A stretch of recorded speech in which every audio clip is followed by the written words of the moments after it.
ప్రస్తుతానికి హనుమకొండ జిల్లా కాజీపేట మండలం రాంపూర్ గ్రామంలో ఉన్నాము. ఆడెపు అనూష అనేటువంటి ఒక యువతి తను ఆత్మహత్య చేసుకుని బలవన్మరణానికి పాల్పడింది. అసలు ఎందుకు బలవన్మరణానికి పాల్పడాల్సి వచ్చింది?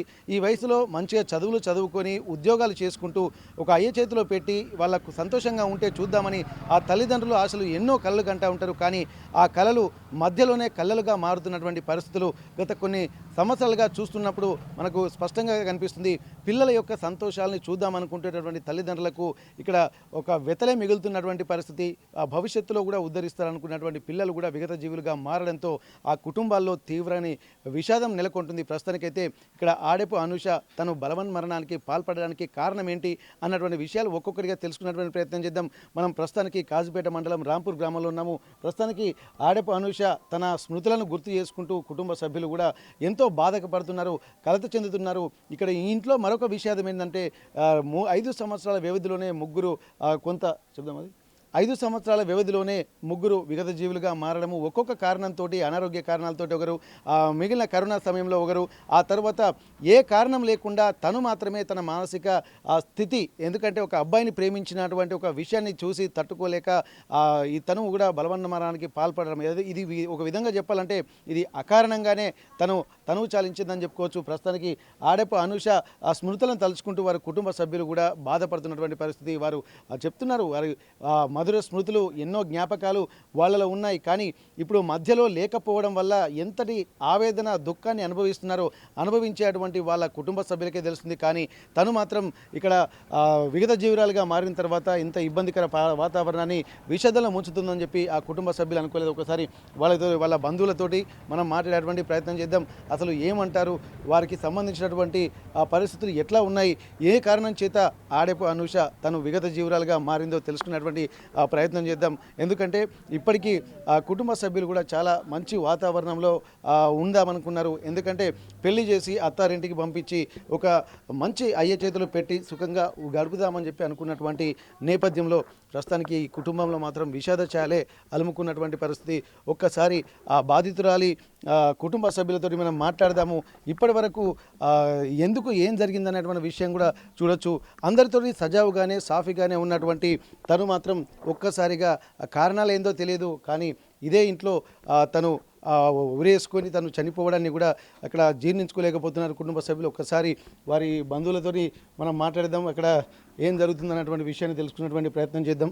అయితే ప్రస్తుతం అనూష ఉంటున్నటువంటి ఇంట్లో ఉన్నాం. ఒకసారి ఏం జరిగిందో తెలుసుకున్నటువంటి ప్రయత్నం చేద్దాం. ఇక్కడ ఉన్నటువంటి వివరాలు, అంటే వాళ్ళ కుటుంబ సభ్యులు కూడా చెప్తున్న దాని ప్రకారం కూడా ఒక్కసారి ఇక్కడ అంటే సూసైడ్ చేసుకోవడానికి, బలవన్మరణానికి పాల్పడడానికి కూడా కారణాలు ఏమైనప్పటికీ కూడా ఇక్కడ ఉన్నటువంటి అంటే ఇంట్లో అందరూ ఉన్నప్పటికీ కూడా ఎవరు నమ్మలేని విధంగా తను ఆత్మహత్య చేసుకుంది. ప్రస్తుతానికైతే ఈ ప్రాంతాల్లోనే తను హ్యాంగింగ్ చేసుకుంది. ఇక్కడే చీర దానికి కట్టేసి అక్కడి నుండి ఇక్కడ వేలాడుతూ ఇక్కడే తను చనిపోయినట్టుగా మనకు తెలుస్తుంది.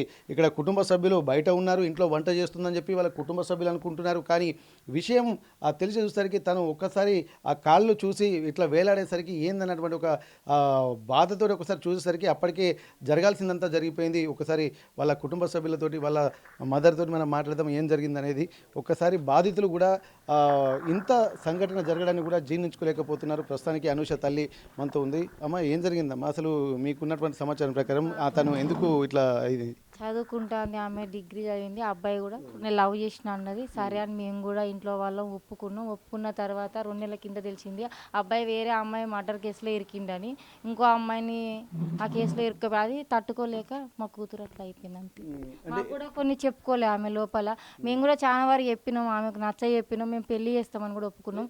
ఆ అబ్బాయిది ఎప్పుడైతే మాకు తెలిసిందో అప్పటి నుంచి ఆమె జీర్ణించుకోలేకపోయింది. నన్ను మోసం చేసిండని తెలిసి తనలో తానే కుమిలిపోయింది. మాకు చెప్పుకోలేక మమ్మల్ని నమ్మించి మా ఇంట్లో ఇంతమంది ఉండగా కూడా మాకు తెలియకుండా ఆ ప్రయత్నం చేసింది. ఓకే, ఎన్ని సంవత్సరాల నుంచి వాళ్ళు ప్రేమించుకుంటున్నామా? అంటే స్కూలింగా లేకుంటే కాలేజా లేకపోతే ఎక్కడ వీళ్ళ?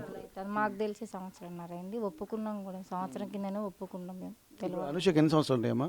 21 పడ్డాయి, నెల అయింది అంతే. 20 కంప్లీట్ అయిపోయినాయి. ఇప్పుడు అనుష ఎంతవరకు చదువుకుంది? డిగ్రీ చేసింది. ఏం చేస్తుంది ఇప్పుడు? జాబ్ చేస్తాం హన్మకొండలో. అందులో చేస్తుంది 5 నెలలు అవుతాను చేయబట్టి. ఇక జాబ్ చేసుకుంటాను కదా మంచిగానే ఉంటుంది కావచ్చు మేము కూడా అనుకున్నాం. ఇక ఆ అబ్బాయి విషయం ఎప్పుడైతే తెలిసిందో లోపలనే కుమిలిపోయింది. మాకు కొన్ని చెప్పలేకపోయింది మాతో అంతే. మరి ఈ అబ్బాయి ఎట్లా పరిచయం అమ్మా ఈయనకి మీకు? కాలేజీలో పరిచయం అయ్యారు. ఇక మేము డిగ్రీ అవుతుంటే పెళ్లి సంబంధాలు చూస్తా అంటేనే ఇక వద్దు వద్దంటే ఏమైందమ్మా అంటే చెప్పింది. మేము కూడా ఇక మా కులమే కాబట్టి మేము కూడా ఒప్పుకున్నాం, చేస్తామని ఒప్పుకున్నాం. ఒప్పుకున్నాక కూడా వాళ్ళతో కూడా వాళ్ళ అమ్మ నాన్న కూడా ఇంటికి వచ్చిర్రు, మాట్లాడారు. మాకు టైం కావాలని కూడా అడిగారు 1 సంవత్సరం. అట్లనే ఒప్పుకున్నాం మేము కూడా. ఇంతలో ఆ అబ్బాయి విషయం తెలిసింది, వేరే అమ్మాయి ఇట్లా చనిపోయింది అబ్బాయి వల్ల, ఆ కేసులో ఆయన ఇరుక్కుపోయిండని. అబ్బాయి పేరు ఏం పేరమ్మా? పవన్. ఓకే. అమ్మాయి పేరు, చనిపోయిన అమ్మాయి పేరు ఏమైనా ఐడియా ఉందా మీకు? ఇక మాకు వాళ్ళ గురించి తెలియదు. ఇట్లా సంగతి అని తెలిసింది. తెలిసినాకనే ఇక అమ్మాయి లోపల నన్ను మోసం చేసిండు అన్నది ఆమెకు బాగా తట్టిపోయింది. మేము కూడా చాలా చెప్పినా ఆమె వినలేదు. అది భరించలేకనే ఆమె ఆత్మహత్య చేసుకున్నది. ఓకే. ఇప్పుడు ఈ విషయం మీకు ఎట్లా తెలిసిందమ్మా? ఆమె వేరే అబ్బాయిని కూడా ప్రేమించింది అమ్మాయిని? మా పాపే అన్నది కేసులో ఇరుక్కున్నాడని తెలిసింది. 2 నెలలు అవుతుంది మాకు తెలిసి. ఏ వద్దు అలాంటి అబ్బాయి ఒక అమ్మాయిని ప్రాణం పోయింది కాబట్టి అని మోసం చేసిండు కాబట్టి నువ్వు అబ్బాయిని మర్చిపో అమ్మ అని మేము కూడా చాలా చెప్పినాం. జాబ్ చేసుకో, చదువుకో అని కూడా చెప్పినాం. అన్నది మమ్మల్ని నమ్మించింది. మేమేం చేయలేదు. ఆమె ఎంత బాధపడ్డదో లోపల ఆమె కుమిలిపోయింది, మాకు చెప్పుకోలేకపోయింది. ఇప్పుడు అబ్బాయికి సంబంధించి తను ఎక్కడ అమ్మా పవంది? కాశీబుగ్గ అంతే తెలుసు. ఏం చేస్తాడు అబ్బాయి? ఏం చదువుకుంటాను అంతే. ఆయన ఏం లేదు, చదువుకో. ఇద్దరు సేమ్ క్లాస్ కదా, చదువుకుంటాను. ఇప్పుడు ఆయన ఉండడం ఎక్కడ ఉంటున్నాడు? ఆయన హైదరాబాద్లోనా ఇక్కడ? ఎక్కడ ఉంటాను నాకు తెలియదు. ఇప్పుడు ఏ కేసు విషయాల్లో ఇరుక్కున్నాను ఒకటి మాత్రం తెలుసు. ఇది తెలవంగానే ఓకే. ప్రస్తుతానికైతే ఇక్కడ వాళ్ళ సోదరుడు ఉన్నాడు, తనతో కూడా మనం మాట్లాడదాం, ఏం జరుగుతుందో తెలుసుకునే ప్రయత్నం చేద్దాం. ఎందుకంటే కుటుంబంలో అన్న తమ్ముళ్ళు అనుకున్నప్పుడు కూడా కష్ట సుఖాలు కూడా పంచుకుంటూ ఉంటారు. అక్క చెల్లెళ్ళైనా కుటుంబ సభ్యులు బంధువులు వాళ్ళ కష్ట సుఖాలు కూడా పంచుకుంటూ ఉంటారు. ఒకసారి ప్రస్తుతానికి వంశీ ఇక్కడ ఎవరైతే అనూష ఉన్నాడో అనూష వాళ్ళ సోదరుడు, మనం మాట్లాడదాం. ఒకసారి ఏం జరిగింది బ్రదర్ మీకున్న సమాచారం ప్రకారం? ఏం లేదు, ఇట్లా తెలిసి లవ్ మ్యాటర్ తెలిసినాక ఒప్పుకున్నారు. వాళ్ళు వచ్చిళ్ళు ఇంటికి వచ్చినాక సరే అని మాట్లాడుకున్నారు, అయిపోయింది. వాళ్ళే వచ్చిరా మీరు వెళ్ళారు అక్కడికి? నేనే కాల్ చేసి ఏమైంది ఇంకా అది ఇది అని చెప్పి నేను అన్న తర్వాత ఆయన వాళ్ళ డాడీ మమ్మీని తీసుకుని వాళ్ళ పెద్దనాన్న ఇట్లా వచ్చిళ్ళు మాట్లాడుకున్నారు, అయిపోయింది, ఒప్పుకున్నారు. వచ్చిన 5-6 months తర్వాత ఇట్లా ఇన్సిడెంట్ అయింది అనేది. ఏమైంది మళ్ళీ ఏం కాల్ చేయాలని చెప్పి నేను అన్నాక మా బాధలు మేము ఉన్నాం. ఏమైంది ఏంటంటే ఇట్లా వేరే అమ్మాయిని ఇట్లా తిరిగిండు, ఆమెతో తిరిగిండు. ఆమెను ఏమన్నాడు, లాస్ట్ కాల్ వినేది ఆమె ఫోన్లో. ఆమె హ్యాంగ్ చేసుకొని చనిపోయింది. వాళ్ళ డాడీ ఇట్లా చెప్పిండు, మీ అమ్మాయిని జాగ్రత్తగా ఉంచుకోండి. మరి మీ అబ్బాయితో చెప్పింది, మీరు చెప్పండి. ఎవరి అమ్మాయి వాళ్ళ డాడీ ఫోన్ చేసిండా మీకు? డాడీ చెప్పిండు. మీ నెంబర్ ఎట్లా తెలుసు వాళ్ళకి? ఇక కాంటాక్ట్ ఉంది ఆమె దగ్గర. మేము కాల్ చేసి అన్నాం, ఏమైంది ఇంకా కాల్ చేస్తలే, ఏం ముచ్చట ఏమైంది అంటే చెప్పిండు గిట్లా అని. అన్న తర్వాత మేము కూడా ఇక ఆమె ముందే స్పీకర్లో వాళ్ళ డాడీ మాట్లాడి, మీ అమ్మాయిని జాగ్రత్త ఉంచుకోవాలి, ఇప్పటికే వీడు ఇట్లా చేసిండు, మాకే నమ్మబుద్ధి లేదు ఇట్లా చేసిండంటే అన్నాడు. ఆమె ముందే స్పీకర్లో మాట్లాడిచ్చినాం. ఆమెకి అర్థమైపోయింది ఇక ఇట్లా చేసిండు అని చెప్పి. ఆమె కూడా కనుక్కున్నది, తెలుసుకున్నది. ఇక నిజమే అది, ఇక ఆమె నమ్మలే, నిజమైంది తెలుసుకున్నది.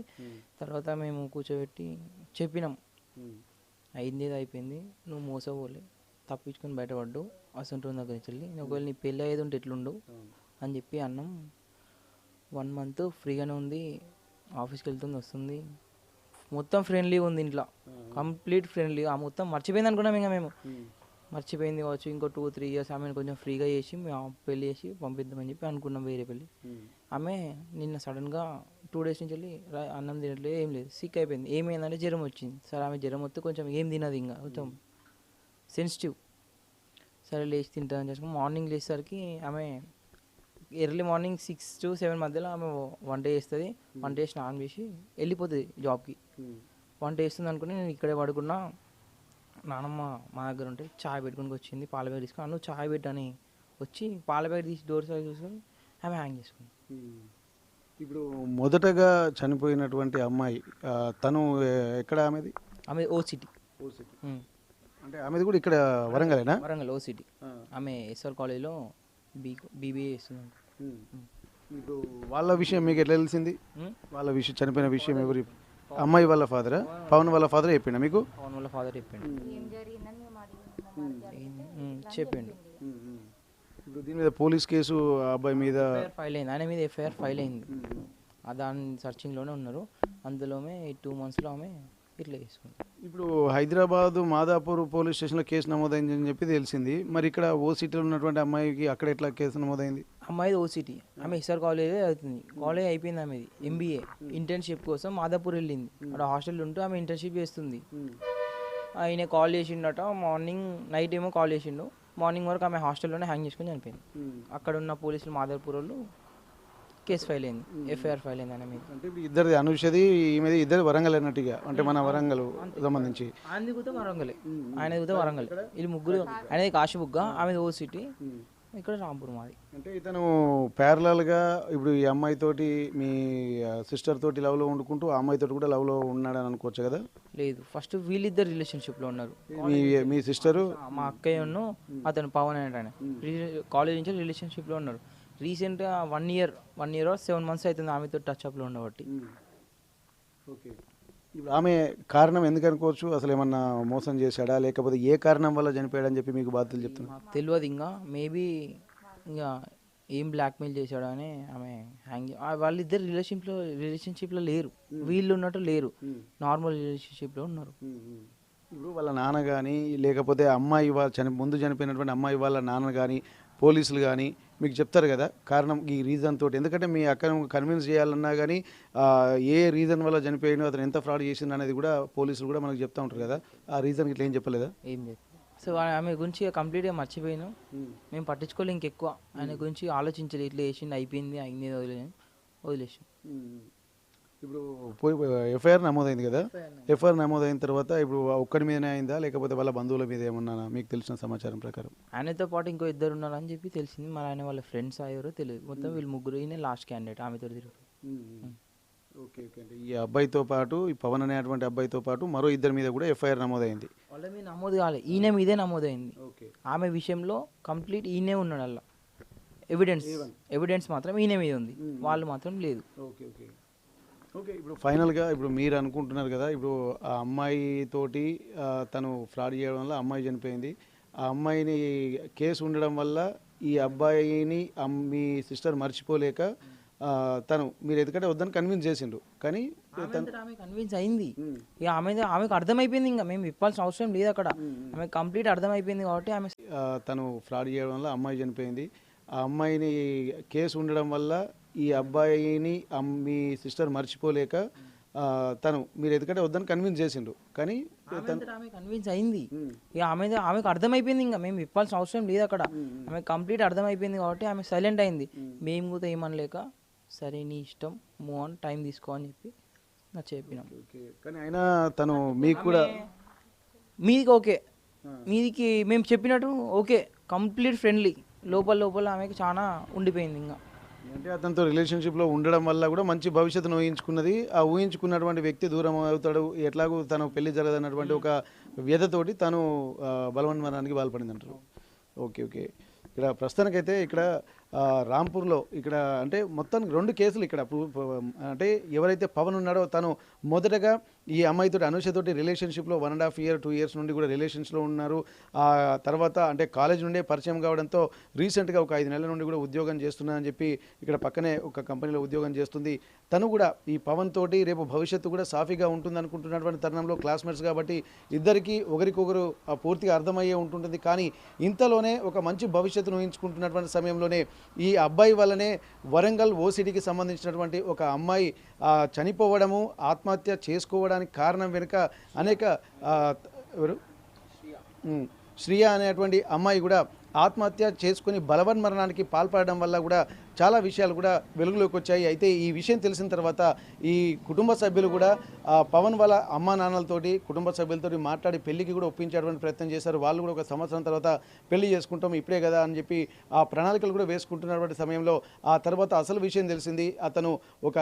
ఇతని వల్ల ఒక అమ్మాయి చనిపోయిందని చెప్పి పోలీస్ స్టేషన్లో ఎఫ్ఐఆర్ బుక్ కావడంతో కుటుంబ సభ్యులు కూడా మళ్ళీ ఒకసారి పునరాలోచనలో పడ్డారు. ఆ పునరాలోచనలో పడ్డటువంటి తను కూడా రియలైజ్ అయింది, ఎందుకంటే ఏ మోసం చేశాడో తెలియదు, అప్పటికే ఒక అమ్మాయి చనిపోయింది. రేపు తన భవిష్యత్తు కూడా అంధకారంలోకి వెళ్ళేటువంటి అవకాశం ఉంటుందని చెప్పి అనుషతో పాటు అనుష కుటుంబ సభ్యులు కూడా ఆలోచించారు. అది మర్చిపోయారు అనుకుంటున్నటువంటి తరుణంలో ఎక్కడా లేని విధంగా ఒక్కసారి మొన్న 17వ తారీఖు చాలా తీవ్రంగా బాధపడ్డటువంటి పరిస్థితి. తను ఇంట్లో అందరూ ఉన్నారు, కానీ తను కూడా ఎవరికీ తెలియకుండా అందరినీ నమ్మించి తను పొద్దున వంట చేస్తుందని చెప్పి కుటుంబ సభ్యులు అనుకున్నారు. కానీ తను మాత్రం ఇక్కడ హ్యాంగింగ్ చేసుకుని తను విగత జీవిరాలుగా మారిపోయింది. ఒక్కసారి కుటుంబం మాత్రం చాలా ఇబ్బందులు ఉన్నారు. ఎందుకంటే నిన్న మొన్న తనతో పాటు ఆడుతూ పాడుతూ ఉన్నటువంటి అనుష భవిష్యత్తును కూడా చాలా అందంగా ఊహించుకున్నారు. ఒక అయ్యే చేతిలో పెట్టి సంతోషంగా ఉందామనుకుంటున్నటువంటి సమయంలో తను విగత జీవిరాలుగా మారేసరికి కుటుంబంలో విషాదం నెలకొంది. ఏదేమైనప్పటికీ కూడా రాను రాను పిల్లల యొక్క మానసిక స్వభావం కూడా చాలా పలుచనైపోతుంది. ఎందుకంటే ధైర్యంగా భరించలేనటువంటి శక్తులు కూడా ఉండట్లేదు, అట్లాంటి వాతావరణం కూడా ఉండట్లేదు. చెప్పేటువంటి వాళ్ళు కరువు అవుతున్నారు, చెప్పినా వినేటువంటి వాళ్ళు తక్కువైపోతున్నారు. దీనివల్ల విలువైనటువంటి జీవితాన్ని నాశనం చేసుకుంటున్నారు. చేజేతులారా చనిపోయి బలవన్మరణానికి పాల్పడి కుటుంబ సభ్యుల్లో విషాదాన్ని నింపి ఎంతో మందికి దుఃఖ భారాన్ని మిగులుస్తున్నటువంటి పరిస్థితి నేటి యువతలో కనిపిస్తుంది. ఇప్పటికైనా సరే చాలామంది యువకులు కానీ యువతులు కానీ చిన్న చిన్న సమస్యలకు బాధపడకుండా భయపడకుండా ఒక ధైర్యంతో ముందుకు వెళ్ళాలి. ఎన్ని సమస్యలైనా ఎదుర్కొంటూ జీవితాన్ని లీడ్ చేయడం అనేదే మన ముందున్నటువంటి ఒక సవాల్. ప్రతిరోజు అంటే మనకు ఒక ప్రశ్నలుగానే ఉంటున్నాయి, ప్రతిరోజు ఒక యుద్ధ వాతావరణమే ఉంటుంది. కాబట్టి ఇవన్నిటిని ఛేదించుకుంటూ వెళ్తేనే అసలైన జీవితం అన్నటువంటి విషయాన్ని నేటి యువత గుర్తించాలి. మరో అనుషలాగా ఇట్లాంటి చిన్న చిన్న కారణాలతోటి కుటుంబ సభ్యులకు విషాదాన్ని మిగిల్చినటువంటి వాతావరణం రాకుండా ఉండాలంటే అందరూ కొంత ధైర్యంగా మానసికంగా సంసిద్ధులై సమస్యలను లీడ్ చేసేటువంటి ఒక మానసిక దృక్పథాన్ని కూడా అలవర్చుకోవాల్సినటువంటి అవసరం ఈ సంఘటనతో మనకు కనిపిస్తుంది. ప్రస్తుతం 17వ తారీఖు ఉదయం రోజు అందరూ ఎవరి పనుల్లో వాళ్ళు ఉంటున్నటువంటి సమయంలో ఒక్కసారిగా ఇంట్లో ఆర్తనాదాలు, కేకలు. ఎందుకంటే తన అల్లారు ముద్దుగా పెంచుకున్నటువంటి మనవరాలు ఆ విగత జీవిరాలుగా మారిపోవడంతో ఆ కుటుంబంలో ఉన్నటువంటి బంధువులు కూడా దుఃఖసాగరంలో మునుగుతున్నారు. అసలు ఏం జరిగింది 17వ తారీఖు ఉదయం? ఫస్ట్ అనుష ఊరేసుకున్న తర్వాత చూసినటువంటి వాళ్ళ నానమ్మ ముందుగాల వచ్చి తను ఒక భయభ్రాంతులకు గురైంది. ఏం జరిగింది ఒకసారి తెలుసుకుందాం. అమ్మ, ఏం జరిగిందమ్మా అసలు ఆ రోజు ఉదయం మీరు లేచేసరికి ఏం జరిగింది? పిలిచేది షాదాగుదురమ్మ అని, నానమ్మ రా అని. అయితే ఇంకా పిలుస్తలేదు అని నేను పాల ప్యాకెట్ పట్టుకొని వచ్చిన. పాల ప్యాకెట్ పట్టుకొని వచ్చే వరకు అను అంటే సప్పుడు చేయలే. అను ఇంకా వండుకున్నావా అని నేను పోయి లైట్ ఎత్తానని చూసే వరకు తలుపు చట్టుకున్నది. అను రాత్రి అన్నం తినలేదు కదా, ఏమైనా వచ్చిందా బిడ్డ అని ఇట్లా అని ఊపుతాను. సప్పుడు చెత్తలేదు. నెత్తంతా గిట్ల పోసుకునేవని గిట్లా అంటాను అనే వరకు మీద తాడు కనబడ్డది. లబ్బ మొత్తుకొని విని లేపితే ఆ మూడి వస్తలేదు పాన్లతోని. వచ్చి అది కోసే వరకు ఆమె గుల్లబడ్డది, నేను గుల్లబడ్డా. అంతే ఓరుకుంటూనే ఉన్నాం. ఇక అంత మించి ఏం లేదయ్యా. నాకేం చెప్పలే, నాకు చెప్పది సుతామె. నాకు అంతే ఓకే. ఇక ఇక్కడ జరుగుతున్నటువంటి పరిస్థితులు, ఎందుకంటే పాపం తను ఆ రోజు టీ తాగడానికి కూడా ఇంటికి వెళ్తుంది. మనవరాలు కూడా తెచ్చిచ్చేటువంటి అలవాటు ఉండేది, కానీ ఇప్పటిదాకా ఇంకా రాలేదని చెప్పి తను వెళ్ళి చూసేసరికి కూడా ఆ డోర్ పక్కనే తను ఉరివేసుకుని విగత జీవిరాలుగా మారడంతో కుటుంబ సభ్యులు కూడా ఒక్కసారిగా ఆవేదనకు గురైనటువంటి పరిస్థితి. ఏమన్నా రేజం లేదు, నా తల్లికి మంచిగా ఉంటుంది. అనుష ఇప్పుడు ఎక్కువ కోపము అటువంటిది ఏమైనా ఉంటుందమ్మా? అది అందరికి బుద్ధి చెప్పే మనిషి, ఎవరు వదిలి పెట్టుకున్నా వాళ్ళకు సమాధానం చెప్తుంది. కానీ ఆమె దగ్గర రేషము, అందరి తిట్టుడు అనేది ఉండేది. నా బంగారు తల్లి ఆమె.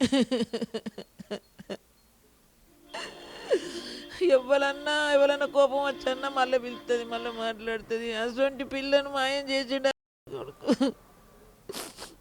ఏం మాయం చేసిండు, ఎట్లా పాడైందో.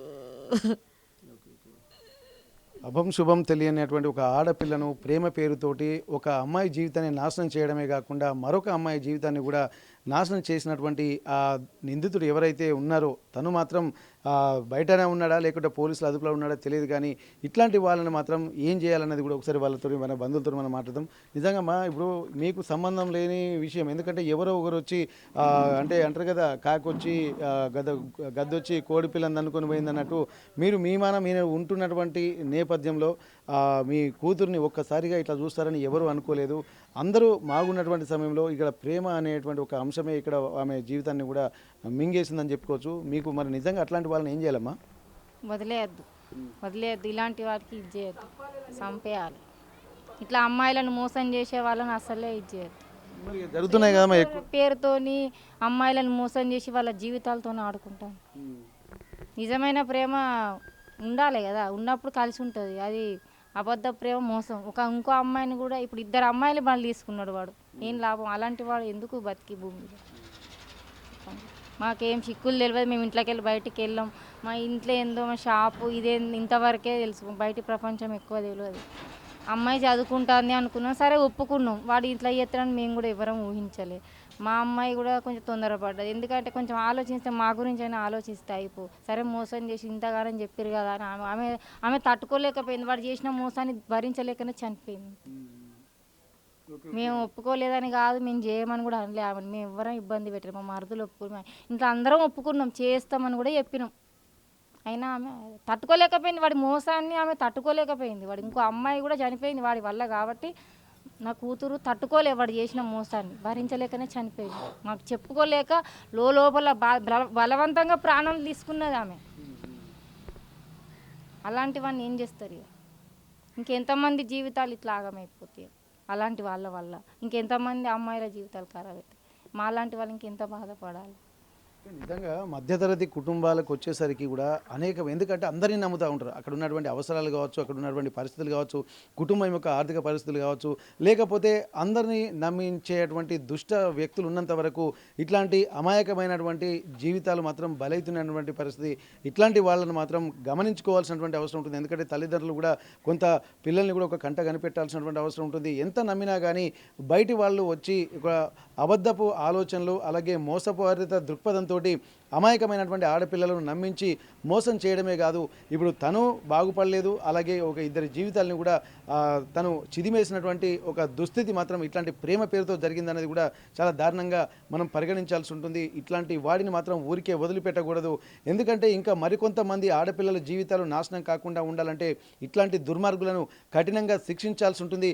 ఈ శిక్షలు కూడా ఎదుటి వాళ్లకు తెలియాల్సినటువంటి అవసరం ఉంటుంది. ఎందుకంటే మరోసారి మోసం ఎవడన్నా చేయాలంటే కూడా అది ఇటువంటి గుర్తుకు రావాల్సినటువంటి అవసరం ఉంటుంది. కాబట్టి ఇవన్నిటిని దృష్టిలో పెట్టుకొని మధ్యతరగతి కుటుంబ సభ్యులు ఏమీ చేయలేనటువంటి పరిస్థితి.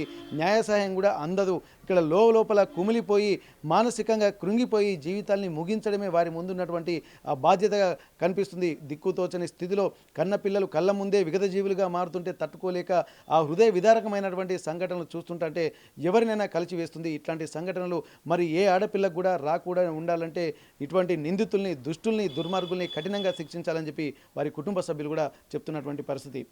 హనుమకొండ జిల్లా కాజుపేట మండలం రాంపూర్ నుండి కెమెరా పర్సన్ వంశీతో వెంకటరత్నం, RTV వరంగల్. చరిత్ర సృష్టించినోడు ఇప్పుడు ఆ చరిత్రని తిరగరాయబోతున్నాడు. అబద్ధాల గోడల్ని బద్దల కొట్టి నిజాలను రాగా మీ ముందుంచబోతున్నాడు. నిజమైన వార్తల కోసం వెంటనే డౌన్లోడ్ చేసుకోండి రా యాప్ని.